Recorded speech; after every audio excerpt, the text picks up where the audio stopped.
Welcome back to the ClaudeCast.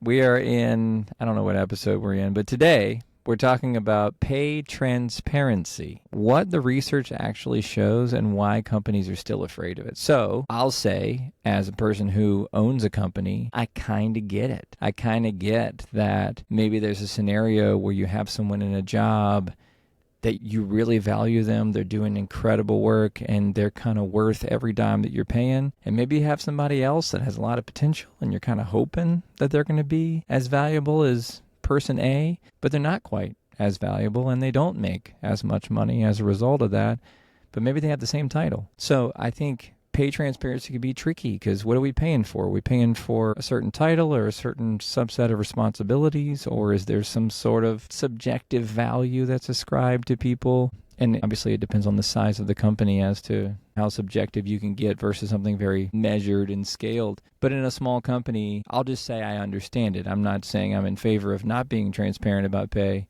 Just saying, I get why it's a conversation. Claude, what I want to hear from you is statistics on how many companies have a clear policy for how they handle this? How many of them are using a tool that is accessible to both kind of the administrators of the company and the people that work there, where they can kind of see the pay ranges and bands and all that kind of stuff? What's sort of the status quo out there right now when it comes to pay transparency?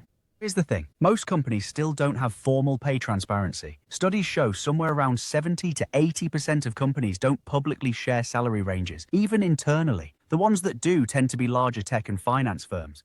As for tools and accessible systems, it's still pretty niche. Most places handle pay bands manually, or with basic spreadsheets if they have anything at all. The real shift is happening because of regulation, not choice. Not about choice, but about regulation. So tell me about the regulation, and then tell me where you think the regulation's coming from. If it's just not something that's popular, not something that clearly companies are asking for, since 70 to 80% of them don't have a policy around pay transparency. Where is this coming from? Is it an effort to protect employees in some kind of way, or is it an effort to make sure the government gets all the taxes that they believe they're owed, or what is it about? The regulations are coming from labor advocates and lawmakers who see pay secrecy as enabling wage gaps, especially for women and minorities who statistically get paid less for the same work. The idea is transparency forces companies to justify disparities or fix them. It's not about taxes, it's about equity. But here's the thing, companies aren't pushing back because they're evil. They're pushing back because transparency makes it harder to do what you just described, which is pay two people with the same title differently based on subjective value. And yeah, that can feel unfair to the lower paid person, even if they're genuinely less productive.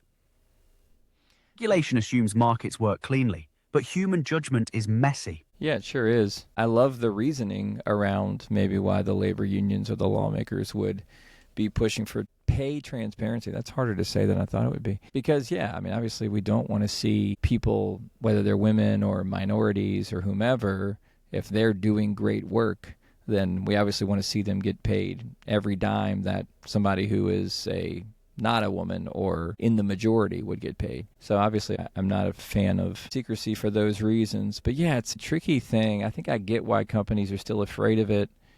And I guess hypothetically there are companies out there that are just discriminatory outright, and like we want to put an end to that. And I wish people like that weren't leading companies and weren't employing people, but they probably are. What are some of the policies that are coming down right now, and what specifically are they calling for in terms of transparency? What does transparency mean in some of these documents that are coming through the House or wherever they are with lawmakers right now? The big ones are California and New York. They're requiring companies to post salary ranges in job postings. That's the flaw. Some places are going further, like Colorado mandated it first, back in 2021. The specifics vary, but basically they're saying you gotta show the range you're willing to pay for that role. Some states are pushing for even more, like internal pay equity audits, where companies have to prove they're not discriminating. But here's the catch. Most of these laws are pretty new, and enforcement is still weak. Companies are complying on paper, but the spirit of it, the actual culture shift, that's slower. Yeah.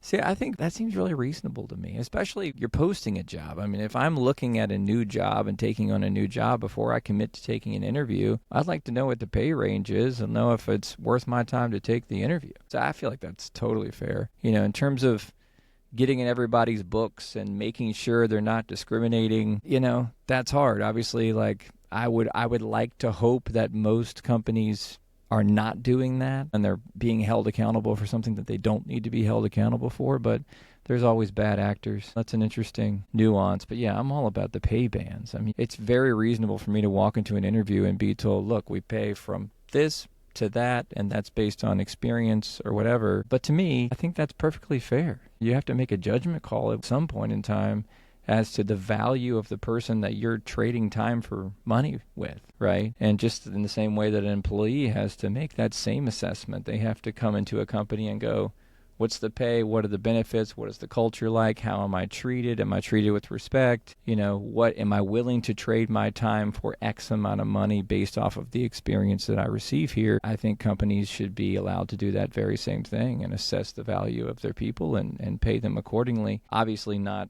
according to any sort of discriminatory practice, but just in terms of just sheer value and productivity to the company. Great topic. Appreciate your thoughts on that.